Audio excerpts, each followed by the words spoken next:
Alors, nous allons avancer ce matin. Ma prière que le Seigneur Dieu, l'ange du Seigneur puisse ouvrir les yeux de votre cœur afin que vous puissiez saisir ces profondeurs. Amen. Ce que nous sommes en train d'aborder ici, tu vas parcourir les églises. Tu auras des lacunes, des difficultés de trouver les églises qui avancent dans ce schéma.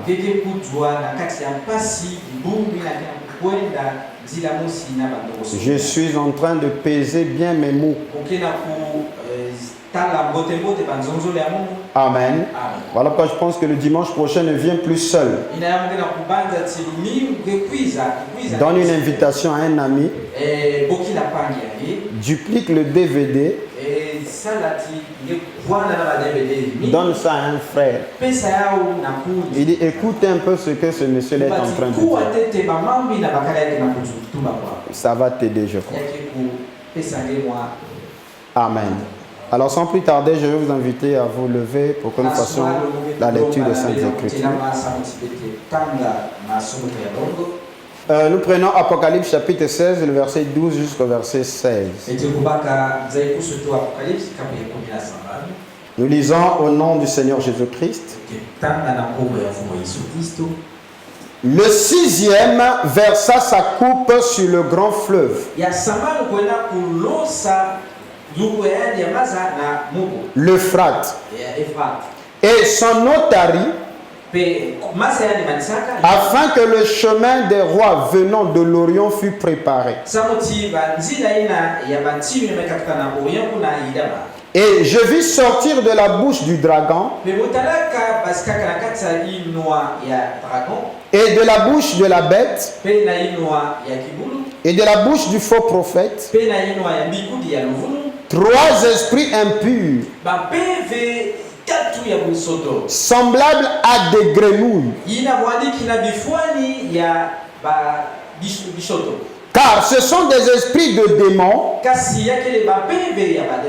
qui font des prodiges et qui vont vers les rois de toute la terre afin de les rassembler pour le combat du grand jour du Dieu Tout-Puissant. Voici, je viens comme un voleur. Heureux celui qui veille et qui garde ses vêtements afin qu'il ne marche pas nu et qu'on ne voit point sa honte. Ça veut dire, si vous ne veillez pas, la honte de votre nudité sera révélée. Ils les rassemblèrent. Bao, ça dit les 3 esprits un peu. Ils les rassemblèrent dans le lieu appelé en hébreu Armageddon. Amen. Et nous prenons 1 Roi chapitre 22.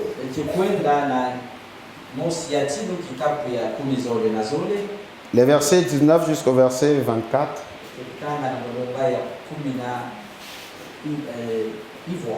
Et Michée dit, écoute donc la parole de l'Éternel. J'ai vu l'Éternel assis sur son trône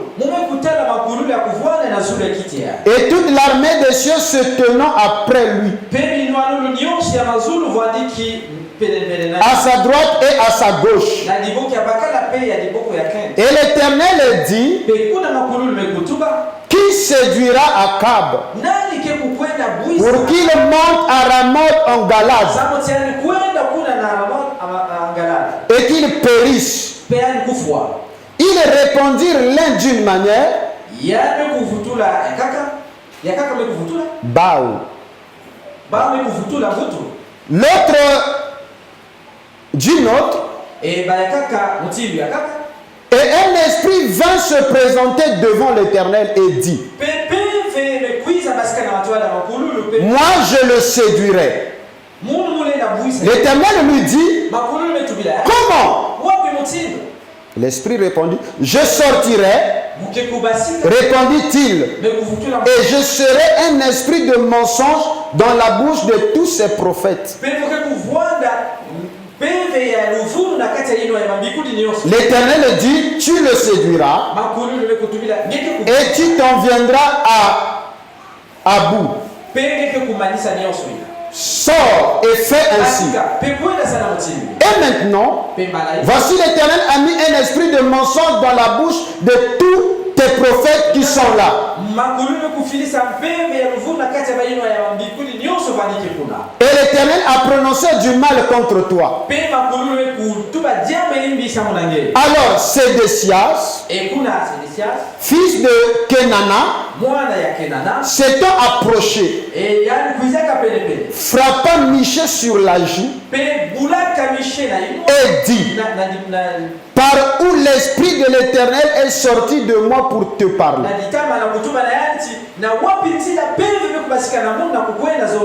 Et la Bible dit qu'il avait mis des cornes en fer.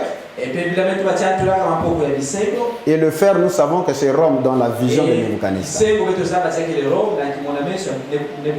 Que le Seigneur vous bénisse richement. Vous pouvez vous asseoir. Alors ce matin, nous sommes toujours dans notre sujet. L'Église contemporaine dans son état actuel. Et premièrement, nous avons vu l'absence d'un maître. Et lorsqu'il n'y a pas des enseignants, lorsqu'il n'y a pas un prophète, c'est la dispersion. Et nous avons vu que le mot dispersion apparaît en profondeur dans Deutéronome 28 et qui parle de la dispersion, qui est l'un des châtiments de l'Éternel envers son peuple. Et le diable, c'est lui qui vient disperser, dit le Seigneur.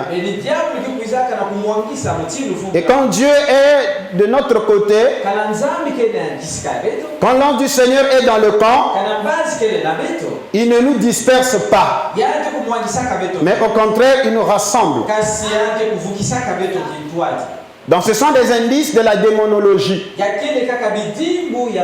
vous êtes dispersé, c'est que vous êtes atteint par des démons. Parce que l'esprit de Dieu, c'est un esprit d'unité. C'est un esprit de rassemblement. Amen. Alors, je vais parler, et après l'absence de maître, nous avons le dimanche passé parlé sur l'intelligence qui a de la sagesse. Oh, ça a été une grande bénédiction. J'espère que ce matin, il y a quelqu'un qui a été béni le dimanche. Et sans l'ombre d'aucun doute, ce matin, quelqu'un sera béni à nouveau. Et ce matin, nous allons parler, insister sur l'action de ces trois esprits impurs. Mais tout en montrant comment le jugement final se fait, où c'est le Seigneur Dieu lui-même qui va convoquer les nations dans la vallée du jugement, appelée la vallée de Josaphat. Alors suivez dans Joël chapitre 3 le verset 2. Le Seigneur dit, je rassemblerai toutes les nations et je les ferai descendre dans la vallée de Josaphat.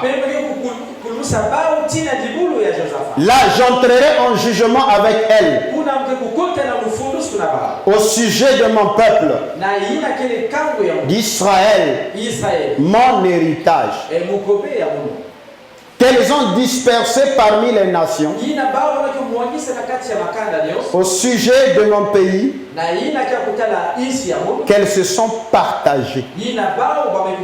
Voilà pourquoi Frère Branham nous dit que Israël est l'horloge de Dieu. Je peux entendre un amen.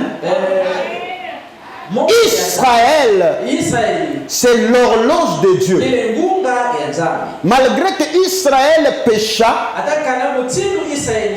et Dieu permit qu'il soit dispersé, mais le Seigneur avait dit que le scandale viendra, mais malheur par qui le scandale viendra. Donc en dépit de tout, Dieu se vengera. Dieu entrera en jugement contre le mal que les nations ont affligé à Israël. Le fait qu'ils se sont départagés le pays. Alléluia. Raison pour laquelle aujourd'hui Jérusalem est une coupe d'étourdissement, une nation, une pierre pesante pour toutes les nations. Voilà pourquoi tous les présidents américains, quand ils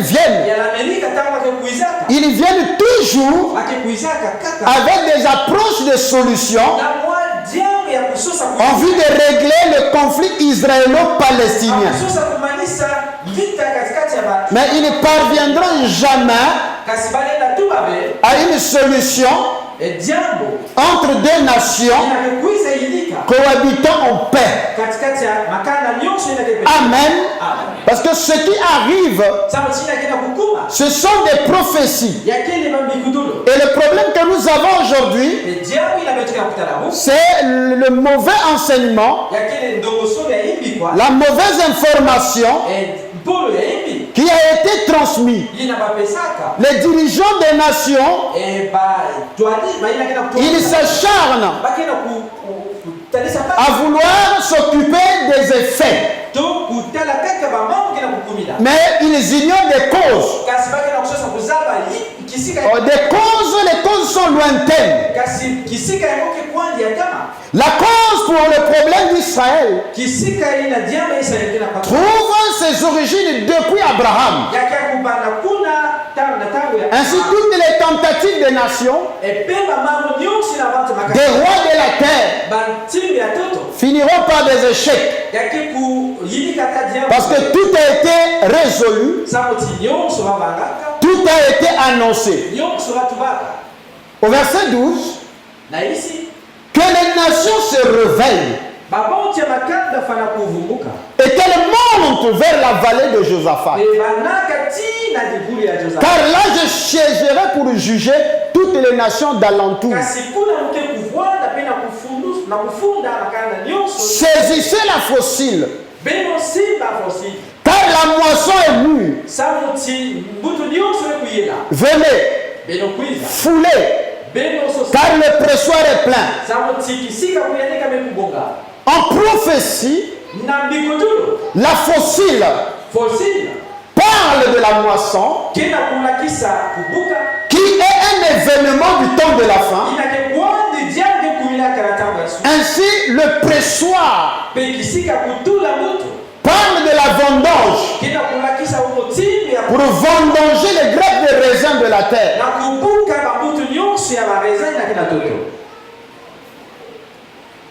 Car le pressoir est plein, les cuves regorgent, car grande est leur méchanceté. C'est une multitude. Mais reviens. Une multitude dans la vallée du jugement, car le jour de l'Éternel est proche dans la vallée du jugement. Le soleil et la lune s'obscurcissent et les étoiles retirent leurs éclats. Amen. Que le Seigneur bénisse la lecture de sa parole. Voyez-vous que ici Joël est en train de donner un prélude du 6e sceau, de ce qui est en rapport avec l'obscurcissement de la lune, des étoiles et du soleil,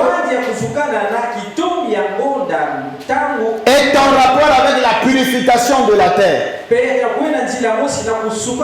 Il y a une chose dont nous devons être certains, c'est que la terre va passer par le feu. C'est pas un feu spirituel. C'est un feu réel. Il y a une destruction finale. Tout comme le monde a été détruit premièrement par les eaux. Les cieux et la terre d'à présent sont réservés pour le feu. Cette grande bataille qui a été annoncée par des prophètes, dont Jean a parlé comme étant la bataille d'Armageddon, que Frère Branham a assimilé à la 3e guerre mondiale. Elle n'est pas spirituelle. Dommage que vous avez tout spiritualisé. Et ça, c'est le serpent fouillard. Alléluia. Tout n'est pas spirituel. Amen. La première guerre mondiale a été littérale. Que Frère Branham a attaché au premier malheur. La deuxième guerre mondiale n'a pas été spirituelle, elle a été physique. Les gens sont morts. Et le troisième malheur, la troisième guerre, cette grande bataille d'Armageddon, ce rassemblement de multitudes dans la vallée de Josaphat, c'est une réalité. Et le problème que nous avons aujourd'hui, c'est qu'il y a l'absence des maîtres. Il y a l'absence des enseignants qui peuvent prendre la parole, de la joindre d'un bout à l'autre, de joindre les versets prophétiques de la jeunesse jusqu'à l'Apocalypse. Amen. Et on est éparpillé. Raison pour laquelle les choses que nous développons là, c'est des choses interdénominationnelles. Ce sont des points interconfessionnels. Que tu sois du message ou pas, ce que j'enseigne là, c'est pas dogmatique, c'est universel. Que tu sois du message, avec tous les courants confondus, adorateur de Branham, disciple de Kaku, disciple de Casse-Pierre, disciple de Franck, partisan des tonnerres révélés ou non révélés, partisan de la parole faite, je ne sais qui. Ce que j'enseigne là, ça réunit tout le monde. Quand ces bons y arriveront, tu seras obligé d'être plongé dans une demi-heure de silence. Avec ton cahier, avec ton stylo, avec ton, comment vous appelez ça? Le truc qu'on appelle play et pause. Parce que tu dois étudier. Personne ne viendra dire ici, non, moi je ne crois pas en ça. Ça, c'est pas la doctrine. C'est la prophétie. Alors, je prends l'adoption. Première partie. Le paragraphe 6. Nous allons lire ensemble. Frère Branham a dit, enseigner la Bible, généralement c'est un peu dangereux. C'est un peu, vous savez, comme de s'aventurer sur un terrain glissant. Comme on dit. Mais nous sommes d'avis qu'en point nous sommes, au point où nous sommes, où nous en sommes, et à l'heure qu'il est, il serait peut-être bon d'amener un peu là l'église à ce que je considère comme une pleine compréhension côté position de ce que nous sommes en Jésus-Christ. Le défi actuel selon William Branham, c'est d'amener l'église au positionnement. Et parfois je trouve que la prédication, c'est quelque chose de merveilleux. Mais je crois que parfois, frère Beller, l'enseignement va plus loin.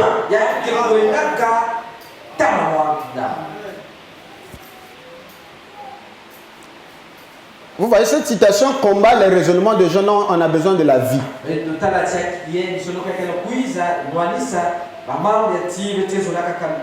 L'église aujourd'hui a besoin du positionnement. Et le prophète est en train de dire ici que l'enseignement va un peu plus loin. Et nous avons besoin d'évoluer. C'est un peu particulièrement pour l'église. Or, généralement, la prédication va attraper le pécheur. Le culpabiliser par la parole. Amen. Bon, je ne pense pas que vous êtes encore des pécheurs. Pour qu'on puisse continuellement vous culpabiliser. Alléluia. Mais l'enseignement place l'homme côté positionnement ce qu'il est. Et nous ne pourrons jamais avoir une foi correcte tant que nous ne saurons pas ce que nous sommes côté position. Est-ce que je peux entendre un amen dans la salle? Parce que moi, pour avancer, j'ai besoin de vos amens. Et pour être sûr que vous êtes avec moi, j'ai besoin des amens des aigles blancs. Donc, Frère Branham est en train de nous montrer là qu'on ne peut pas avoir une foi correcte tant que nous ne saurons pas ce que nous sommes côté position. Dans ce qui élève notre foi, ce qui perfectionne notre foi, c'est notre positionnement. Et ce qui nous positionne, c'est l'enseignement. Comment allez-vous savoir que vous êtes au temps de la fin? Voilà pourquoi le dimanche j'ai dit que une nation est forte lorsqu'elle a plus d'informations. Amen. Ces informations-là sont des intelligences.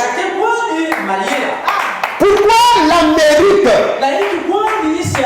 qui est dans la prophétie d'Éphraïm et Manassé avec l'Empire britannique, a pris l'ampleur sur l'Empire britannique après la Seconde Guerre mondiale? C'est parce que l'Empire britannique n'a pas compris le jeu. Parce que pendant ces années, le savoir, l'intelligence, l'information, ce qui les détenait, c'était les Allemands. Est-ce que je peux entendre un amen? Et après la victoire des Alliés, Les Britanniques, à cause des dommages qu'ils avaient subis, par cette colère, ils ont déclenché le jugement des généraux nazis. Mais les Américains avaient compris le jeu. Ils ont compris que les nazis étaient nettement avancés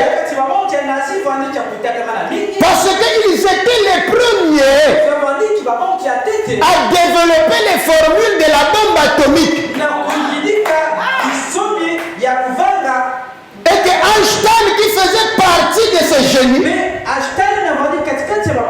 qui avait fui aux États-Unis pour créer ce qu'on appelle l'équilibre de la terreur, il était obligé de développer cela vite. Et son disciple achevait le projet. Les nazis avaient déjà la maîtrise des disques volants. Et les Américains ont récupéré ces savants. Ils nous ont intégrés afin qu'ils transmettent le savoir. Raison pour laquelle tout le réseau d'espionnage de la CIA, toute la structure de la NASA, de la NSA, c'est une réplique du nazisme que Hitler avait déjà développé. Mais les Britanniques tuaient ces génies-là. Et quand ils ont fini par se rendre compte que le pouvoir, c'est la connaissance. Le pouvoir, c'est le savoir. Le pouvoir, c'est l'intelligence. C'était déjà trop tard. L'Amérique a arrêté la guerre par la maîtrise de l'arme atomique. Et dès ce moment, l'Apocalypse 13 s'est accompli que cette bête avait le pouvoir de faire descendre le feu du ciel. Les gens pensaient que le feu du ciel, ça sera comme le feu de non. Ça sera un feu scientifique qui sera des champignons atomiques. Les ailes, on peut avancer. Là, si tu n'as pas tes deux ailes, le faucon ne peut plus voyager là où nous sommes. Parce que c'est l'entrée dans la chambre du roi. C'est l'entrée dans la tente. Et dans la tente, celui qui rentre là, celui qui vit le miracle. Et quand il sort, les rapports des journalistes, ça ne compte pas. Si tu veux connaître les lois de la prophétie, dimanche, viens toi-même et vois. Est-ce que quelqu'un peut dire amen à cela? Donc il faut de l'intelligence. Voilà, il nous a dit c'est ici l'intelligence qui a de la sagesse. Et cette intelligence qui a de la sagesse se mesure dans la pyramide par des calculs. Et même Jean dans Apocalypse 11, on lui a donné le roseau afin qu'il puisse mesurer l'autel. Alléluia. Parce qu'il dit les parvis n'en mesurent pas. Cela sera remis, foulé par les nations. Et voilà pourquoi nous sommes ici avec le ministère de roseau. Et nous sommes en train de mesurer la part de notre héritage. Projette le schéma. Alors, voyez qu'il y a une vallée appelée la vallée de Josaphat. Cette vallée, Dieu l'utilise comme un symbole du temps de la fin pour le dernier jugement. jugement. Or, Josaphat avait formé la coalition avec Akab afin de monter vers Ramoth en Galate pour attaquer les Syriens. Et Dieu avait son plan. Et il voulait que Akab aille précisément à Ramoth en Galate. Et là, pour que la prophétie d'Élie puisse s'accomplir. Remarquez, nous avons dit que Élie avait prophétisé. Et cette prophétie était en sommeil, suspendue sur la lignée d'Akab. Et sa fausse prophétesse Jézabel. Et la prophétie était liée à un endroit précis. Et cet endroit est appelé la vallée de Jezreel. Et Dieu voulait venger le sang de Naboth. Parce que Naboth, à cause de l'huile, à cause du vin de la révélation, avait accepté comme Antipas de devenir un martyr. Et Élie avait dit, comme vous avez tué, versé le sang de Naboth sur son champ à Jezreel. Alléluia. Votre sang aussi coulera dans la vallée de Jezreel. Et cette grande vallée de Jezreel est cette vallée prophétique qui est appelée tantôt la plaine de Megiddo. Quelqu'un peut dire amen à cela? Et c'est une illustration de la grande mobilisation du temps de la fin. Mais remarquez le mystère. Nous avons montré pour faire un briefing que Akab est le 7e roi régnant sur les 10 tribus. Et donc cette figure n'était qu'une image du temps de la fin pour montrer la configuration du monde actuel dans le domaine politique. Donc on a Akab qui depuis Jéroboam est le 7e roi qui règne sur les 10 tribus d'Israël que nous avions typifié à la bête qui est Rome, ayant 7 têtes et 10 cornes. Et la Bible dit que ces 10 cornes sont 10 dictateurs, 10 rois non couronnés. Et ces 10 rois donnent leur gloire, leur puissance, leur capacité à la bête. Et au-dessus de cette bête, il y a une femme. Elle incarne un mystère. Babylone la grande, la mère des impudiques. Oh, au-dessus d'Akab, il y avait sa femme, la fausse prophétesse Jézabel.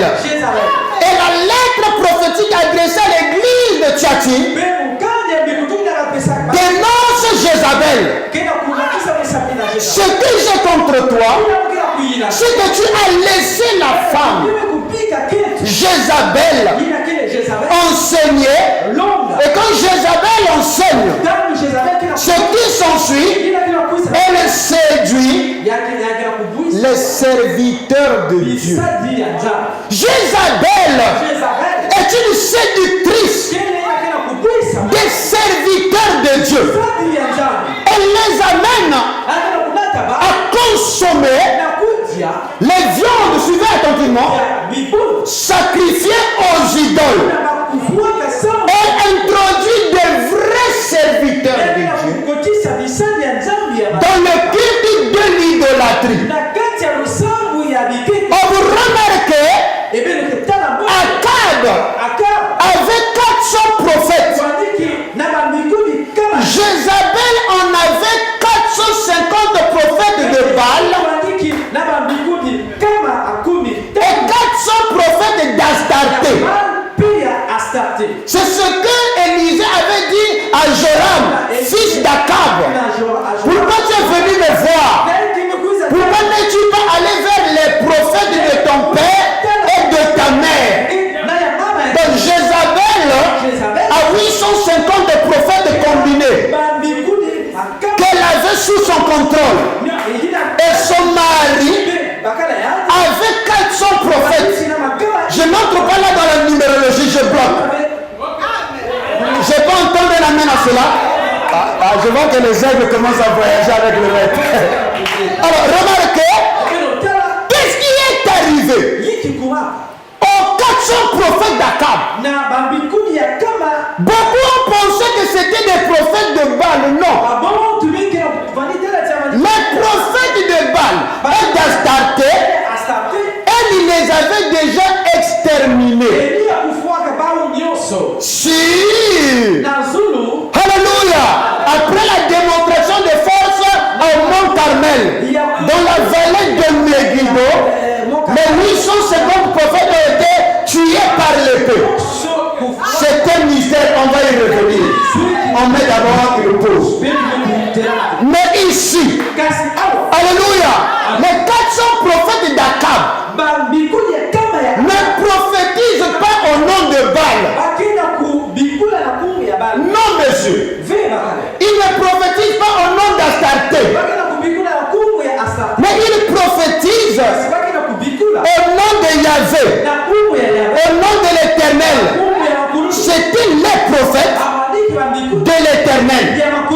Et il y a même Sédécias qui a dit par quelle voix. Donc c'était l'évêque des prophètes. Par quelle voix l'Esprit de Dieu est sorti de moi pour te parler toi. Parce qu'il y avait des ordres établis en ce temps-là dans l'école des prophètes. Donc c'était des vrais prophètes hébreux, mais qui se sont lancés dans la compromission. Alléluia. Pour plaire aux hommes. Et leur lumière est devenue ténèbres. Vous êtes avec moi? Mais comment ces vaillants hommes, qu'est-ce qui leur est arrivé pour qu'ils deviennent des faux prophètes? L'église du Dieu vivant, vous êtes avec moi?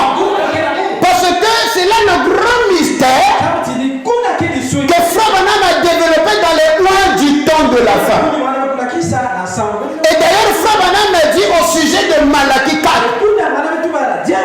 qu'il y aura même des véritables serviteurs de Dieu qui ne le comprendront pas. Donc, ils sont vrais, mais ils ne comprennent pas. Alléluia. Donc, c'est des prophètes hébreux formés.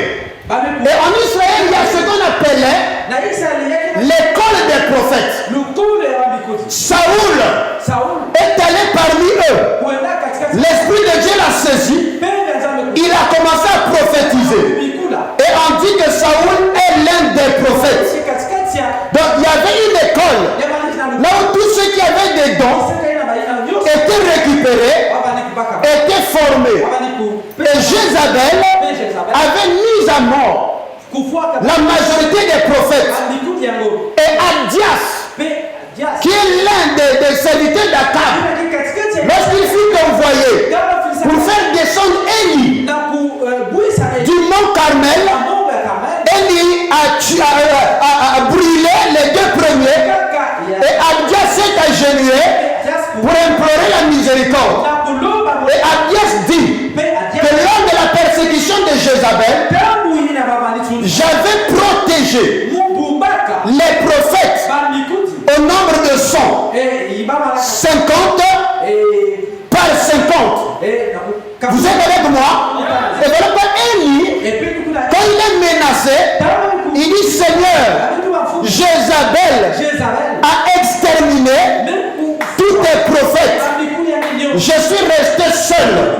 Frère Branham dit que là, l'un des seaux n'était pas encore ouvert. Mais lorsque Dieu a ouvert un seau, il lui a montré qu'il y avait 7000 qui n'avaient pas fléchi les genoux devant Baal. Dieu a toujours un reste fidèle. Dieu a toujours et il aura toujours, même au temps présent, toutes les tables bien que ce soit remplies de vomissures, mais Dieu a réservé quelque part la nourriture secrète dans un lieu secret. Donc voyez-vous qu'il y a ce qu'on appelle l'école des prophètes. Est-ce qu'on peut répéter avec moi? L'école des prophètes. L'école des prophètes. Il y a l'école des prophètes qui existait. Et Akab, pour détourner l'attention des gens, il a récupéré ces prophètes-là. Il les a sponsorisés. Faites attention au sponsoring. Quelqu'un peut dire amen à cela. Ça généralement corrélé quand je prie le Seigneur. Que Dieu nous bénisse. Afin que le ministère soit indépendant. Parce que lorsque le secours vient d'ailleurs, il y a toujours l'esprit d'Akab. Quelqu'un peut dire amen à cela.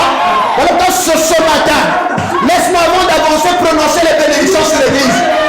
Que le Seigneur vous bénisse richement, spirituellement, matériellement, financièrement, socialement, afin que nous soyons indépendants, que nous ne soyons pas sous l'autorité d'un roi dictateur pour chercher à museler notre bouche. Non, non, non, non, non, non, non, non, c'est pas possible. Envers la liberté, Malachie promis, mais pour vous qui craignez mon nom, il se lèvera. Le soleil de la justice, la guérison sera sous ses ailes. Vous sortirez et vous sauterez comme les veaux d'une table.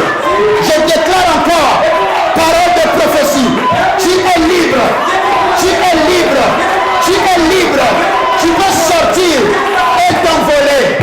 Tu es l'homme qui a échappé au filet des l'oiseleur. Voilà pourquoi je suis libre quand je suis à White le tabernacle. Je prêche la parole librement comme Michel. Qu'est-ce qui s'est passé? Akab les a sponsorisés. Ça veut dire qu'ils étaient mieux habillés, ils étaient mieux nourris. Ils mangeaient quoi? Tu vois quelqu'un grossi là? Ah, parce qu'un gars est béni. Hein. Il mange quoi? Parce que derrière Akab, faites attention au don d'Akab. Parce que derrière Akab, il y a la fausse prophétesse Jézabel. Et sa mission, c'est de séduire. Alléluia. Les incrédules. Non. Séduire les serviteurs de Dieu, afin qu'ils se livrent à l'impudicité et qu'ils mangent les viandes sacrifiées aux idoles. Mais je bénis le Seigneur, parce qu'il y a toujours des Daniel, il y a toujours des Meshach, des Shadrach et Abednego qui disent à l'intendant, on n'a pas besoin des mets du roi. Quelqu'un va dire alléluia, parce que les mets du roi, ce sont des viandes étouffées. Ce sont des viandes sacrifiées aux idoles. On a besoin de légumes, la nourriture naturelle. Et lorsque nous mangeons la nourriture naturelle, nous avons plus d'un bon point. Notre intelligence se renouvelle. Et nous sommes la tête et non la queue. Nous sommes en haut et jamais en bas. Que le Seigneur vous bénisse. Alors remarquez, Akab les a foudroyés. Il les a menés afin qu'ils vivent des dettes morales. Afin qu'ils prophétisent Akab. Monte à Rama dans Galate. Tu auras du succès. Ils ont été contrôlés. Quand Dieu est avec toi, quand il voit que tes influences, tes assises reposent sur les hommes, si tu as une mission, il va briser la branche sur laquelle tu es assise, afin que le meilleur qui est en toi puisse germer. Parce que le Seigneur a dit, maudit soit l'homme qui se confie dans l'homme. Je préfère manger le pain d'affliction. Je préfère comme Daniel être nourri du légume. Mais que je sois libre dans mes mouvements. Que je sois libre dans mes enseignements. Ils sont devenus comme des sauterelles. Comme les 10 esprits ont dit, vous êtes comme des sauterelles. On est l'esprit de la victimisation. Ils devenaient des victimes. Voilà matin, combien d'accords disaient, monte à Rama dans Galate. Tu auras du succès. Même s'il avait reçu un message correct, mais il ne pouvait pas l'exprimer parce que la peur que Jézabel avait déjà véhiculé les avait enchaînés. Il savait, sans Akab, sans Jézabel, ils bénéficieront d'aucun soutien, d'aucune invitation. On ne peut pas les inviter d'aller enseigner dans une grande église. Parce que les gens ont déjà mangé des viandes sacrifiées aux idoles.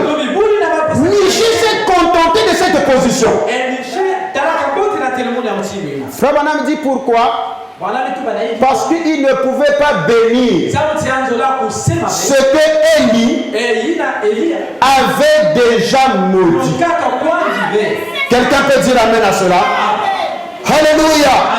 C'est la raison pour laquelle Frère Branham dit que la peur est la plus grande malédiction dans l'église. L'église a peur. Amen. Et Satan, dans ses agents, il règne par la peur, par des intimidations. Non, mais qu'est-ce que tu veux montrer? Il n'y a que toi qui vois. C'est des intimidations. Ça ne nous fait pas peur. Parce que nous ne mangeons pas sur la table d'Akab. Nous sommes habitués de nous nourrir de légumes. Et lorsque nous nous nourrissons de légumes comme Daniel, cela nous voit de voyants le plus clair. Michel était dans les champs. Quelqu'un peut dire alléluia. Il était indépendant. J'aime être indépendant. Et le diable, pour contrôler les gens, il règne par la terreur. Il domine par la peur. Alors mettez la citation, l'exposé de cet état de l'église dans l'âge de Laodicée. Non. Non, après. Descendez un peu plus bas. Ok. Fabana me dit, tout comme nous avons montré qu'antichrist signifie anti-parole. Ces faux prophètes donc viennent pervertir la parole. Ils lui donnent un sens qui s'accorde avec leur dessein diabolique.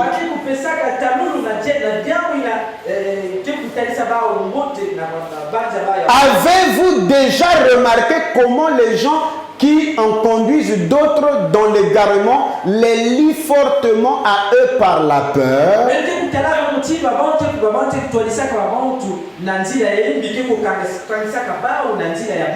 Ils leur disent que s'ils ne leur obéissent pas ou qu'ils les quittent, ils seront détruits. Je n'indexe personne, hein? Je suis seulement en train de lire. Ce sont des faux prophètes. Car un vrai prophète conduira toujours les gens à la parole et les liera à Jésus-Christ. Et il ne leur dira pas de le craindre, lui ou ce qu'il dit, mais de craindre ce que dit la parole. Voilà pourquoi ici, ce qui domine, c'est la parole. On n'a pas besoin du règne des hommes ici. On a besoin du règne de la parole. Alors, remarquez que Élie a prophétisé. Et à la fin de son ministère, l'Éternel lui dit de rendre Élisée prophète à sa place. Azaël, roi de Syrie. Jéhu, roi d'Israël. Et celui qui échappera à l'épée d'Élisée, l'épée d'Azaël le détruira. Et celui qui échappera à l'épée d'Azaël, l'épée de Jéhu le détruira. Et lorsque Élisée oint Azaël, il se rend compte que le malheur de sa propre nation viendra par Azaël. Mais comme c'est la volonté de Dieu, c'est ainsi que Ramoth en Galade a été annexé afin de pousser Akab d'aller revendiquer ce pays, d'aller revendiquer ce territoire. Or, ceci était le dessein de Dieu. Ainsi, cette mobilisation d'Akab et de Josaphat, suivez attentivement, est un type de la dernière mobilisation, celle que nous venons de lire dans Apocalypse 16, qu'il y aura un rassemblement unifié des rois venant de l'Orient et des rois de la terre sur la plaine de Megiddo, où le lieu appelé Armageddon. Pour que ceci puisse avoir lieu chez Akab, qui est notre type parfait, il a fallu l'intrusion, l'influence d'un mauvais esprit qui a reçu l'ordre d'exécuter les desseins de l'Éternel. Et généralement, la Bible parle chez Saoul que lorsque l'esprit de l'Éternel l'a quitté, il a été visité par un mauvais esprit venant de l'Éternel. On a posé la question au prophète: est-ce que cela veut dire que l'Éternel Dieu a des mauvais esprits? Le prophète répond non. Dieu n'a pas de mauvais esprits. Mais pour certains cas, il se sert des mauvais esprits. Il leur donne l'ordre d'agir. Pourquoi Amos dit aucun malheur ne peut arriver à une ville sans que l'Éternel n'en soit l'auteur. Ça, c'est pas la bonne traduction. Sans que l'Éternel n'ait donné la permission. Parce que l'Éternel n'est pas l'auteur des malheurs. Je peux entendre un amen. Alléluia. Tout ce qui vient de Dieu est bon. Les malheurs de Job, son auteur c'était pas Dieu, mais Dieu se vantait de Job. Et le diable a voulu tester. Et l'Éternel a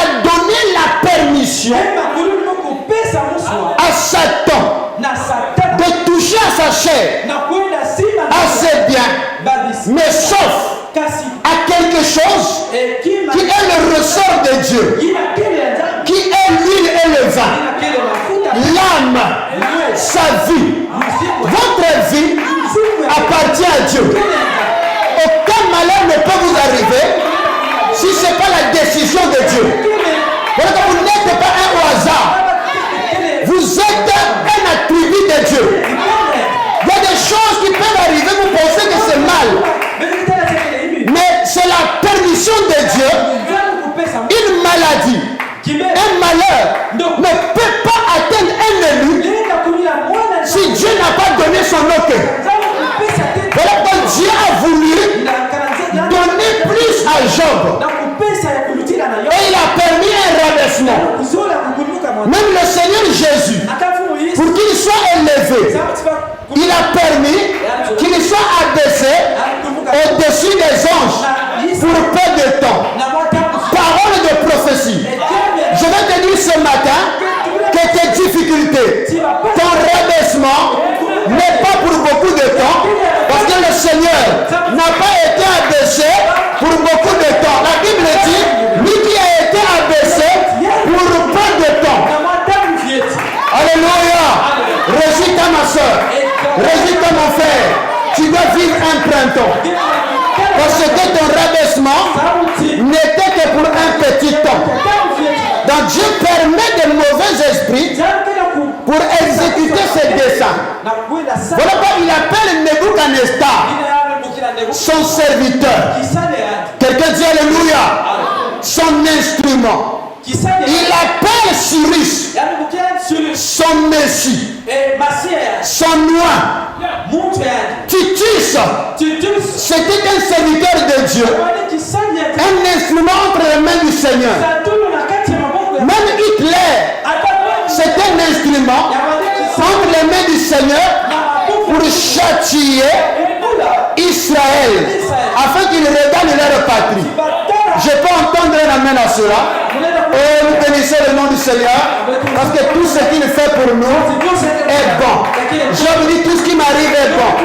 Que ce soit mal, que ce soit bien, je bénis le Seigneur.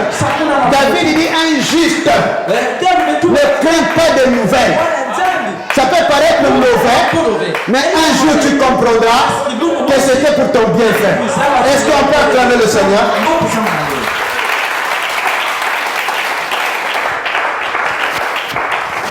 Donc il a fallu que cet esprit rentre dans le prophète Akab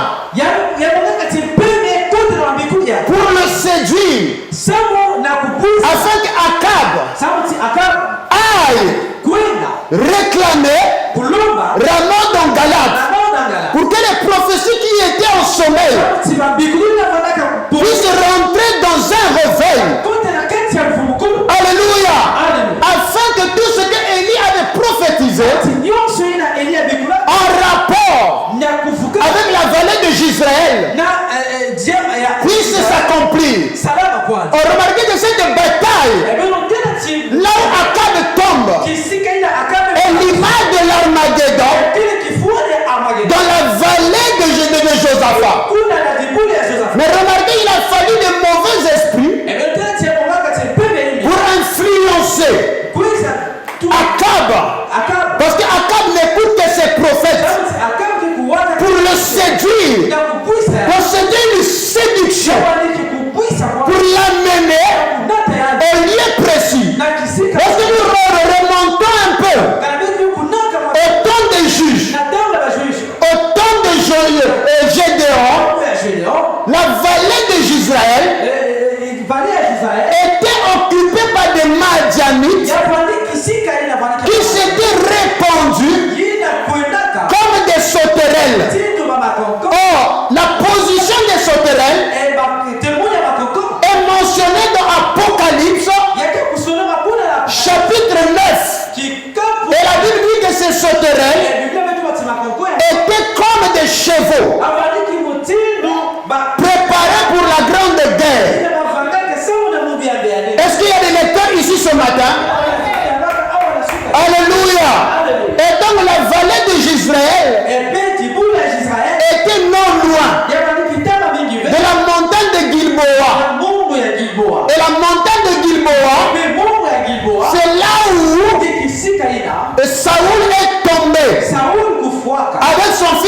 Jonathan lors de la guerre. Ainsi vous verrez que dans cette vallée de Josaphat, l'Éternel rentre en jugement. Et ce jugement a un seul but, c'est venger Israël de toutes les souffrances que les nations ont fait subir Israël au cours des temps. C'est la raison pour laquelle l'écriture que nous avons lue, que les nations ont séparé le pays. Ils ont séparé mon pays. Ils ont fait souffrir Israël, dispersé dans le monde entier. Mais Dieu avait promis qu'il y aurait une restauration. Est-ce que l'église du Dieu vivant, vous êtes avec moi? Est-ce que je peux avancer dans cette mobilisation d'Apocalypse 16? Alléluia! Pour que cela puisse avoir lieu, il faudrait premièrement que les eaux de l'Euphrate puissent tarir. Donc le premier indice avant la grande mobilisation, il y a l'assèchement des eaux de l'Euphrate. L'église du Dieu vivant, vous êtes avec moi? Deuxièmement, la préparation du chemin des rois venant du soleil levant.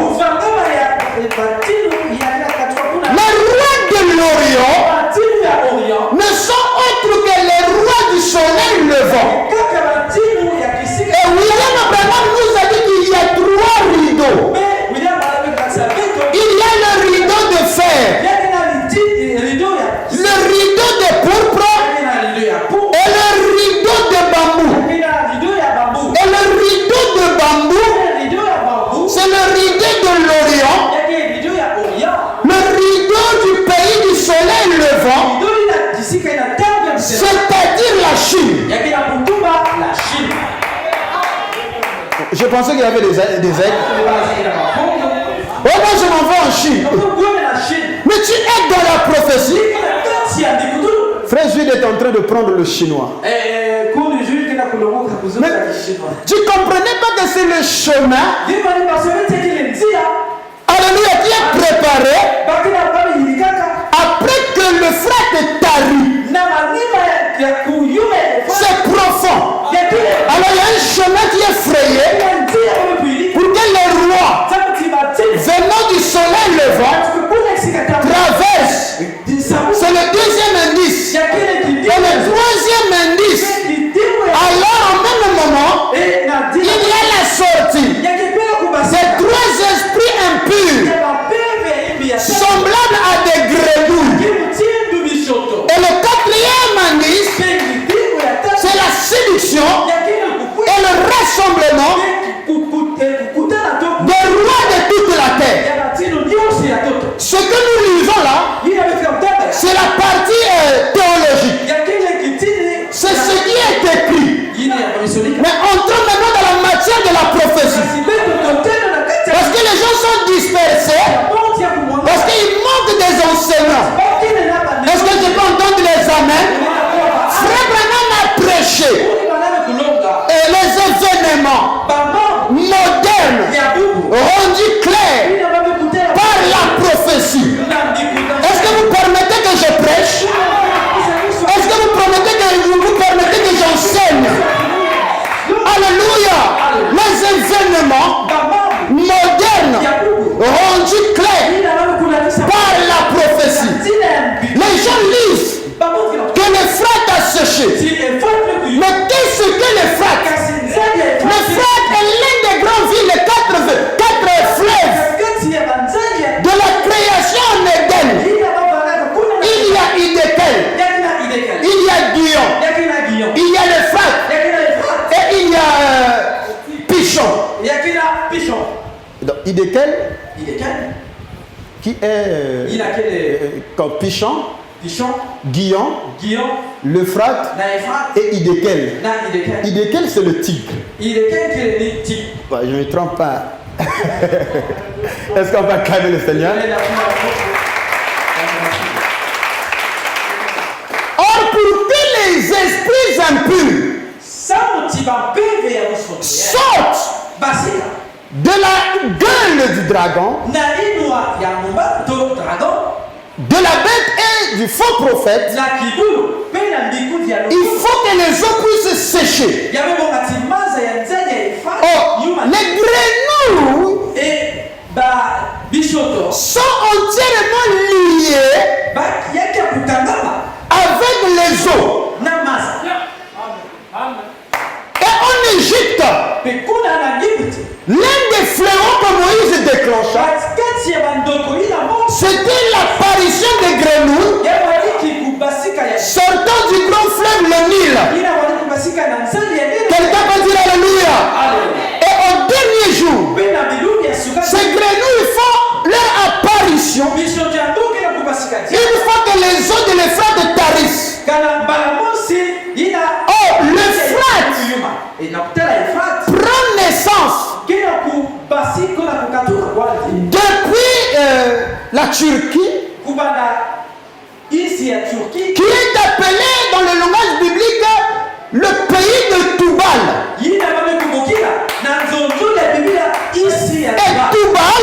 Et Toubal est l'un des pays qui vont rejoindre la coalition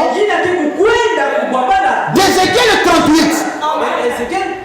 Est-ce que je peux enseigner là? Donc il prend naissance là dans le pays de Toubal. Il traverse la Syrie. Il passe au milieu de Babylone. Et Babylone, c'est l'actuel Irak. Et ça tombe dans le golfe Persique. En Iran. Quelqu'un va dire Alléluia. Alors nous avons 4 pays prophétiques. Nous avons la Turquie. Nous avons Damas, qui est généralement la Syrie. Et les gens sont là en train de voir la guerre en Syrie. Mais où sont les docteurs qui vont nous montrer les événements modernes rendus clairs par la prophétie? Donc nous avons la Turquie, nous avons la Syrie, nous avons Babylone, qui est l'Irak, et nous avons la Perse, qui est l'Iran. Mais pour que les rois venant de l'Orient, que le chemin soit préparé, il faut la chute, l'assèchement des eaux de l'Euphrate. Et ce grand fleuve, appelé l'Euphrate, il y a beaucoup de choses à dire là-dessus. Quelqu'un peut dire amen à cela? Parce que la première attaque que le diable avait lancée dans le jardin d'Éden, c'était à côté de l'Euphrate. Pourquoi Dieu a lié ces esprits méchants près du fleuve de l'Euphrate? Et ces esprits-là seront déliés au temps de la fin pour les dernières mobilisations. L'église dit que vous êtes avec moi, mais l'Euphrate aussi traversait Babylone de Nebuchadnezzar. Et il a fallu que Cyrus puisse dévier les eaux de l'Euphrate afin de faire effondrer les grosses murailles de Babylone. Il y a un message caché. Je mets une pause. On y reviendra. Mais l'Euphrate est aussi le symbole de la séparation entre l'Orient et l'Occident. Raison pour laquelle le grand empire romain, la frontière était l'Euphrate. Est-ce que l'église, vous êtes avec moi? Mais l'Euphrate était aussi le symbole de la glorieuse empire arabe ou turc appelé l'empire ottoman. Nous allons revenir là-dessus pour montrer comment l'empire ottoman a combattu pendant la première guerre mondiale sous Hitler, sous les Allemands, et pendant toujours la deuxième guerre mondiale sous les Allemands,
afin que Dieu puisse se permettre que les nations puissent régner.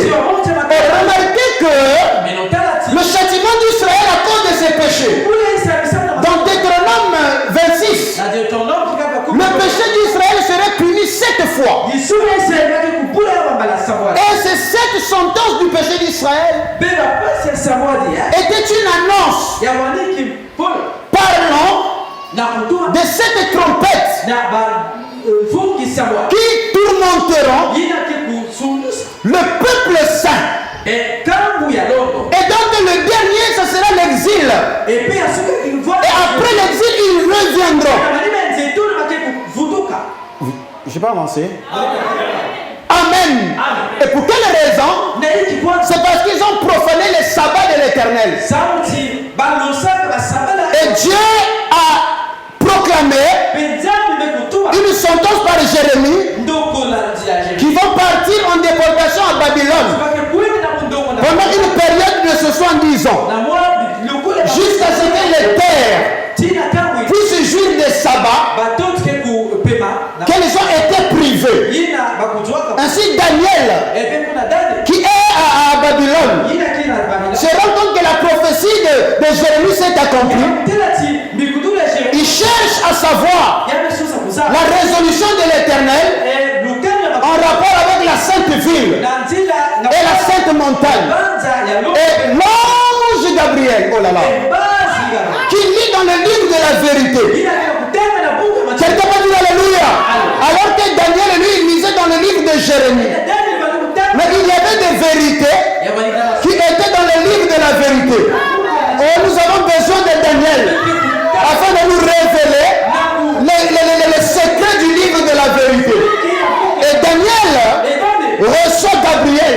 Gabriel lui dit dès le premier jour où tu as eu à cœur de comprendre, une parole est sortie. Quelqu'un peut dire amen à cela? Et lorsque vous cherchez la compréhension, Dieu envoie un ange. Et le prince de Perse avait résisté l'ange pendant 21 jours. Parce que l'information que Gabriel amenait était une information très importante pour Daniel. Et l'information, il dit, il y aura guerre. Je vous rassure mon frère, il y a la guerre qui arrive. Alors Gabriel dit à Daniel, en dehors de 70 années, cette période de 70 est ajoutée, ce qui donne 70 fois 7, qui donne 490 ans pour la sainte ville. Et ça sera une période de jugement, une période de discipline. Voilà pourquoi l'ange dit à Jean, les parvis extérieurs ne les mesure pas, mais le roseau t'est donné pour mesurer le tabernacle ainsi que l'autel. Ainsi les mesures du tabernacle et de l'autel allez sur 70 fois 7 qui donne 490 ans, connu par le terme 70 semaines de Daniel. Et la période intermédiaire du temps des nations ou de la plénitude des gentils, cela n'était pas mesuré. Est-ce que je peux avancer? Maintenant, remarquez que Israël reçoit cette période de tumulte, cette période de tourment, cette période disciplinaire. Mais Dieu dit qu'à cause de l'alliance avec Abraham, Dieu reviendrait pour une restauration. Et quand après la déportation à Babylone, les prophètes postent exil comme Ézéchiel commence à annoncer des messages futurs pour la restauration de la nation. Ainsi dans Ézéchiel 36, il commence à parler de la nouvelle alliance qui sera scellée, que Dieu a ôté le cœur de pierre, il va leur donner un cœur de chair. Il continue, il va leur répondre sur eux une eau abondante, une eau pure pour les purifier. Et après Ézéchiel 36,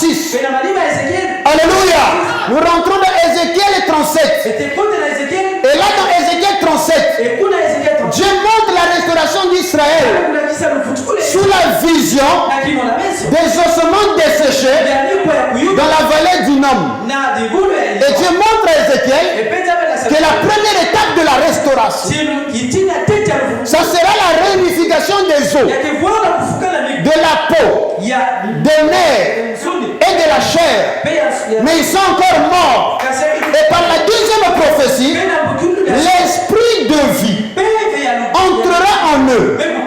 Au présentement, Israël n'est que dans la première phase de la restauration de la vision d'Ézéchiel, c'est-à-dire les os, les nerfs, la peau et la chair, ce qui constitue la restauration de la nation. Mais l'esprit de vie n'est pas encore arrivé.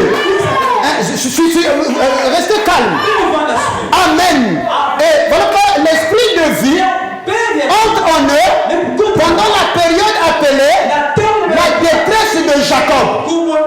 Et la détresse de Jacob, c'est cette période prophétique de 1260 jours. 3 ans et demi ou 42 mois, qui est la période que durera la grande tribulation, qui se soldera effectivement par la 3e guerre mondiale. Dommage que j'écoute les pasteurs du message en train de prêcher aux âmes que ce que nous attendons, c'est la bombe atomique. Mais il faut situer cette bombe atomique, elle tombera où? Est-ce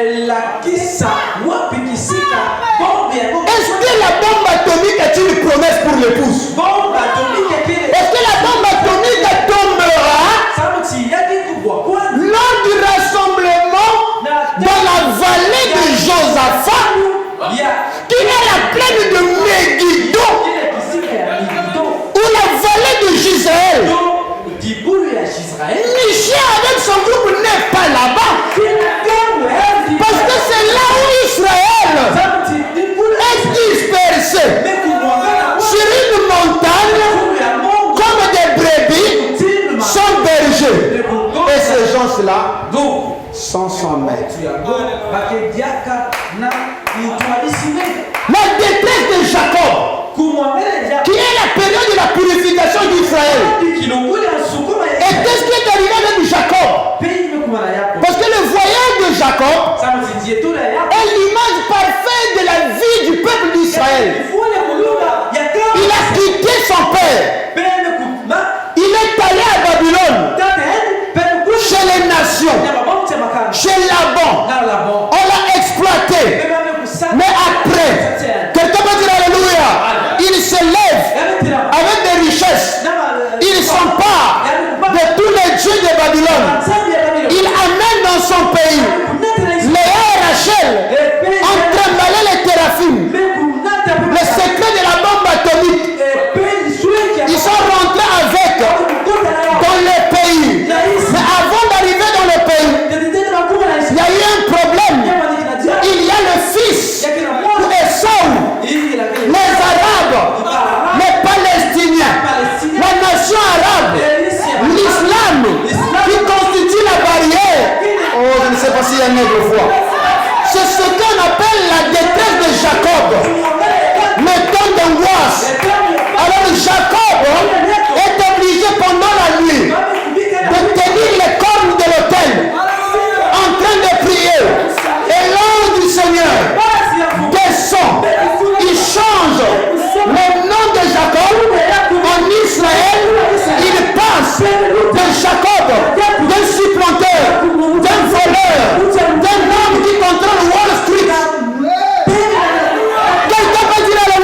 le monde, ils ont l'argent entre leurs mains.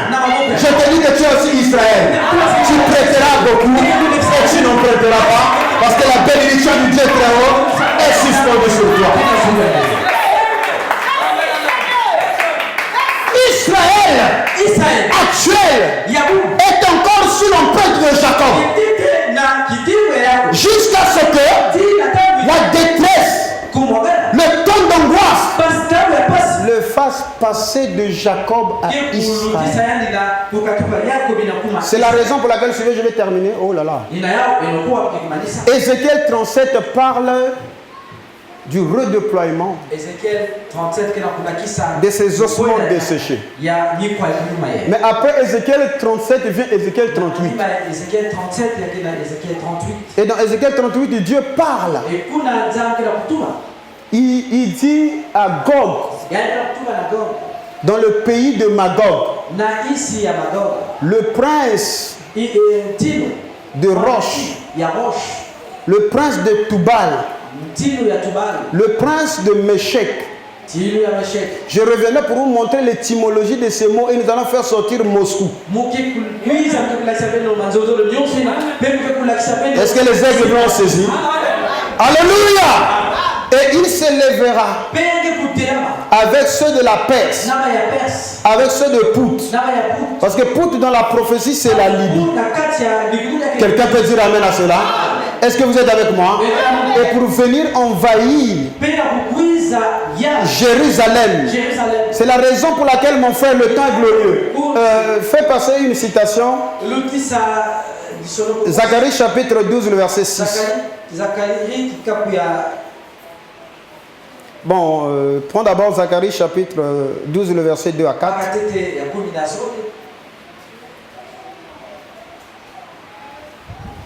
Jérusalem est le centre des prophéties. Amen. Et au temps de la fin, le Seigneur dit qu'il fera de Jérusalem une pierre pesante, une coupe d'étourdissement. Et Dieu à la fin rentrera en jugement sur la vallée de Josaphat contre toutes les nations qui viendront s'assembler. Il dit, voici je ferai de Jérusalem une coupe d'étourdissement pour tous les peuples d'alentour et aussi de Juda dans le siège de Jérusalem. Jérusalem sera assiégée. En ce jour-là, je ferai de Jérusalem une pierre pesante pour tous les peuples. Tous ceux qui la souleveront seront meurtris. Et toutes les nations de la terre s'assembleront contre elle. En ce jour-là, dit l'Éternel, je frapperai d'étourdissement tous les chevaux et de délire tous ceux qui les monteront. Mais j'aurai les yeux ouverts sur la maison de Juda quand je frapperai d'aveuglement tous les chevaux des peuples. La suite. Mais remarquez ici, il dit, en ce jour-là, je ferai des chefs de Juda comme un foyer ardent parmi du bois, comme une torche enflammée parmi les gerbes. Ils dévoreront à droite et à gauche tous les peuples d'alentour. Et Jérusalem restera à sa place à Jérusalem. C'est la raison pour laquelle j'avais dit on ne peut pas destituer Netanyahou et même Trump. Un frère des États-Unis dit, parce que j'ai aimé la prédication, mais tu as dit que Trump ne serait pas destitué alors qu'ici on ne l'aime pas. J'ai dit que en ce jour-là, Dieu fera des chefs de Juda comme un foyer ardent. Alléluia! Parmi du bois, comme une torche enflammée parmi des gerbes. Ils dévoreront à droite et à gauche tous les peuples des alentours. C'est la politique de l'extension des colonies. Voilà pourquoi les ténors du sionisme, comme les Ariel Sharon, les Benjamin Netanyahou, ils sont sous les onctions prophétiques. accomplissant ainsi les écrits, les prophéties qui ont été annoncées. Luc 21, verset 24, il dit que Jérusalem sera foulée aux pieds des nations jusqu'à ce que le temps des nations soit accompli. Ainsi, les prophéties sont mesurées, sont analysées par rapport à Jérusalem. L'église de Dieu, vous êtes avec moi? Durant tout ce temps, la capitale d'Israël a été Tel Aviv. Il n'y a pas une prophétie qui va nous dire qu'Israël restera à Tel Aviv. Mais ici, en ce moment-là où Jérusalem deviendra une pierre pesante, une coupe d'étourdissement, il dit que Jérusalem restera à sa place à Jérusalem. Alléluia. Ainsi, Donald Trump, c'est un homme fort. Il a eu le courage de déclarer, de déplacer l'ambassade des États-Unis, de Tel Aviv, vers Jérusalem. Et les gens sont en train de voir. Luc 21, 24 s'accomplit. Mais comme les gens sont aveugles, Frère Branham a raison que la prédication vous amène à la culpabilité. Mais l'enseignement vous place dans votre héritage. Comment vous allez garder vos linges purs si vous ne veillez pas? Et comment allez-vous veiller si vous n'avez pas des informations? Et lorsqu'il n'y a pas d'informations, ça plonge l'église dans l'assoupissement. Les gens pensent qu'il n'y avait que la Vierge folle qui soupire et qui était endormie. Même la Vierge sage, avec l'huile, s'endormait. Il faut une information pour dire voici l'époux, allez à sa rencontre. Alléluia. Alléluia. Donc, les esprits qui séduisent les rois de la terre, ce sont ces esprits semblables à des grenouilles. Ce n'étaient pas des grenouilles naturelles. C'était des esprits qui étaient semblables. Dimanche prochain, je vais lire les citations. Qu'est-ce que le symbolisme d'une grenouille? Là, nous rentrons dans la démonologie.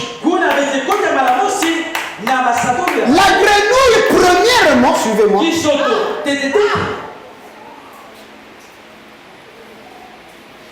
il est la phase 2 dans l'évolution de la nature. Dans le développement du tétard, il devient grenouille. Et il s'arrête là. Amen. Ce qui symbolise des esprits de manque d'évolution.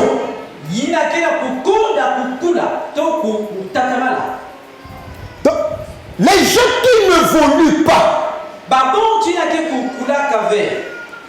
observez bien, hein? Cette évolution à tous les niveaux. Spirituellement, il n'évolue pas. Grenouille. Socialement, il n'évolue pas. Grenouille. Financièrement, il n'y a pas d'évolution. Grenouille. Amen. Deuxièmement, c'est le niveau le plus bas de l'intelligence.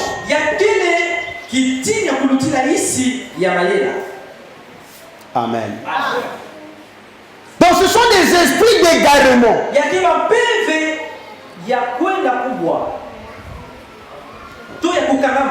Bouzoba, c'est-à-dire d'égarement. En fait, comment? La bêtisation des masses. Manque de connaissance. Manque de compréhension. Amen. L'esprit de grenouille. Non, moi je n'ai pas besoin de mystère. Espèce de grenouille. Quelqu'un peut dire amen à cela. Je n'ai pas injurié quelqu'un. J'attaque la démonologie. J'attaque les démons. Amen. Non, la parole, nous, mon frère, moi les détails là, c'est pas un affaire. C'est une grenouille. 3. Le regard de la grenouille est toujours tourné vers le passé. Amen. Un esprit de nanisme.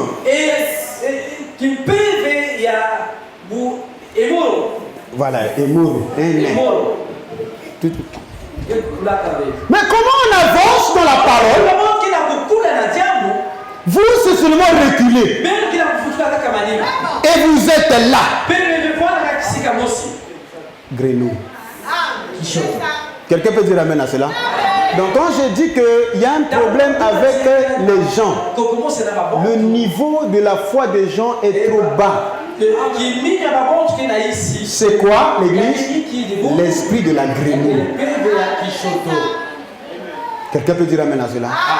Une fois un pasteur m'avait dit, mais tous ces dictionnaires-là, ces livres-là, ces encyclopédies, tu fais quoi avec? Frère Branham a déjà lu pour nous. Grenouille. Amen. Et si tu es sous l'onction de la grenouille, il va te ôter même le petit thé que tu as pris à l'école. Même le A, c'est-à-dire tu vois que les gens ont perdu même le sens d'analyse au nom de la religion. Alléluia.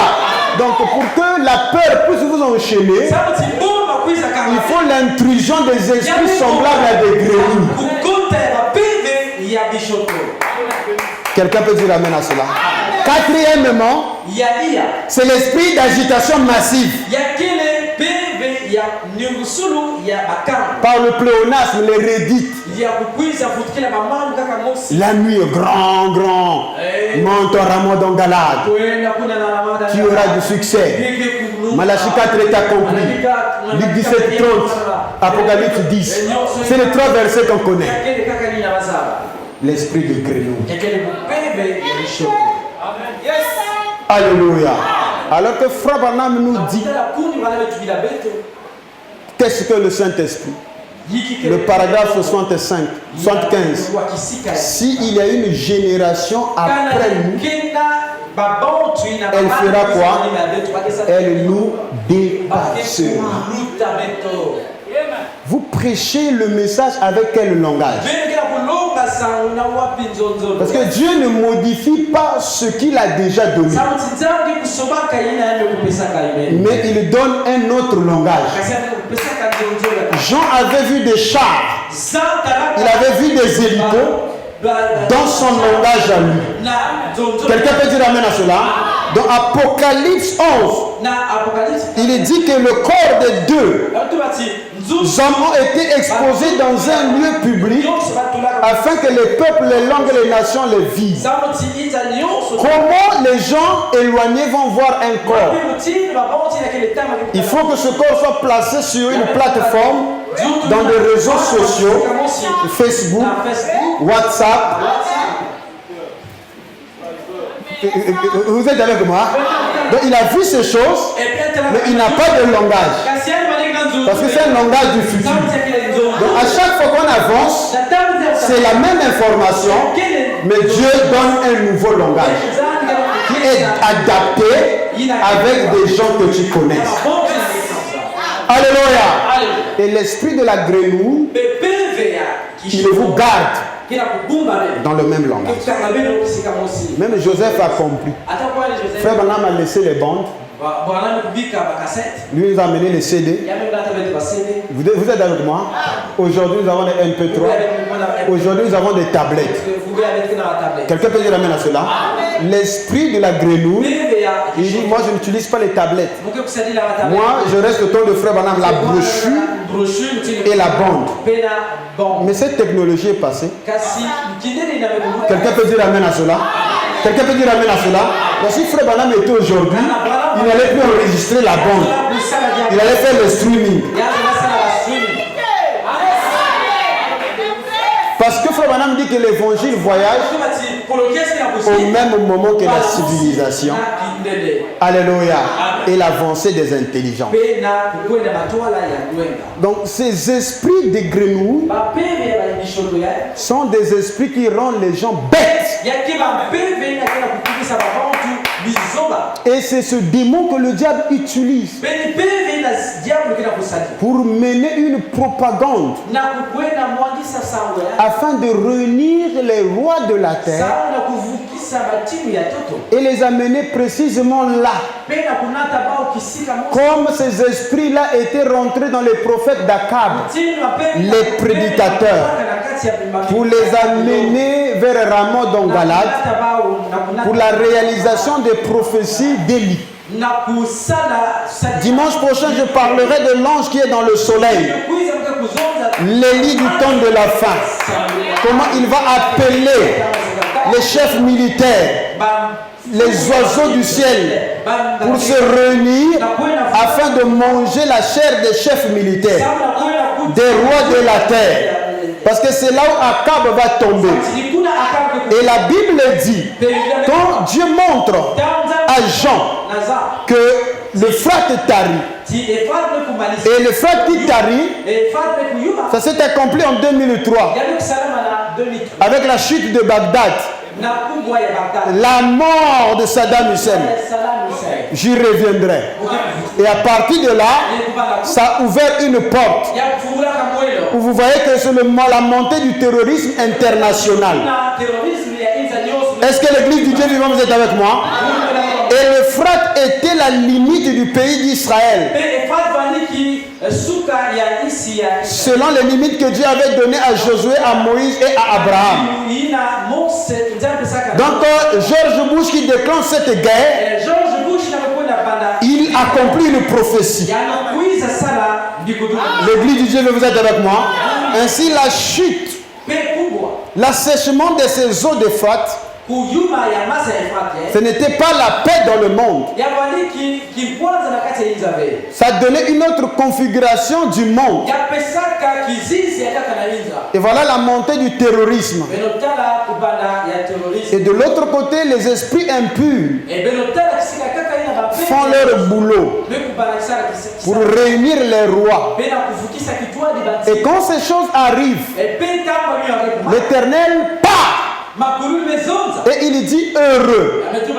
C'est une béatitude à celui qui garde ses linges purs. Parce que Laodicée est son vêtement. Et les vêtements, ce sont des témoignages. Frère Branham dit qu'il y a des gens qui souillent leurs témoignages. Et en Israël, pour aller aux noces, il fallait bien marcher avec ta robe. Parce qu'à l'entrée, il y a un serviteur qui est là. Il ne te lave pas entièrement. Il est obligé de laver que les pieds. Est-ce que vous êtes avec moi? Vous commencez à comprendre? Donc l'heure est arrivée de garder la robe propre. Ces enseignements-là ne vous purifient pas votre robe. Parce que la robe, c'est votre témoignage. Mais le travail qui se fait, c'est le nettoyage des pieds. Pour rentrer dans les noces. Est-ce que vous êtes avec moi? Est-ce que vous êtes avec moi? Et quand Jean voit ces choses, on annonce à l'église l'heure de veiller est arrivée. L'heure de garder ta linge propre est arrivée, parce que le Seigneur vient comme un voleur la nuit. Et si le voleur savait à quel moment, si le maître de la maison savait à quel moment le voleur viendrait, il veillerait. Alors après ces guerres, dans Matthieu 24, alors le Seigneur commence à parler des paraboles sur la vigilance. On a besoin des enseignements qui vont attirer notre attention afin que nos cœurs ne puissent pas s'apaisantir par le manger. et par le boire. Afin que ce jour revienne sur nous comme à l'improviste, comme dit l'Écriture. On a besoin des informations qui vont nous garder éveillés. On a besoin des informations qui vont nous garder debout sur la tour, en train d'observer. Comme notre père Abraham est resté sur la tour avec Elohim, en train de regarder comment la fumée va monter dans Sodome et Gomorrhe. Mon frère, l'heure est cruciale. Comme j'avais dit, s'il y a des gens qui n'ont pas encore fait l'expérience avec Dieu, quand je montre ces choses, c'est un signal d'alarme pour vous dire qu'il n'y a plus de temps. Mettez vos cœurs en ordre. Si tu n'es pas encore né de nouveau, cherche avec ardeur la nouvelle naissance. Voilà que je ne crois pas que la bombe atomique est une promesse pour l'épouse. Non, la bombe atomique va détruire la chair des rois. La bombe atomique, c'est pour les sujets qui seront réunis sur la vallée de Josaphat. Quelqu'un peut dire Alléluia. Mais Dieu a pourvu un échappatoire. C'est être sous l'onction de Michée. Et Michée refuse de manger les viandes sacrifiées aux idoles. Michée refuse de souiller son âme par les enseignements qui amènent l'impureté de la fausse prophétesse de Jézabel. Michée, comme Daniel, prend la résolution. Je préfère être nourri du pain d'affliction, mais je garde la vision de lui. Et je crois que le Seigneur s'est gardé lui-même des hommes, 7000 âmes, qui ne peuvent pas fléchir les genoux devant Baal. Alors que celui qui a des oreilles, qu'il entende ce que l'Esprit dit aux églises. Que le Seigneur Jésus-Christ nous bénisse.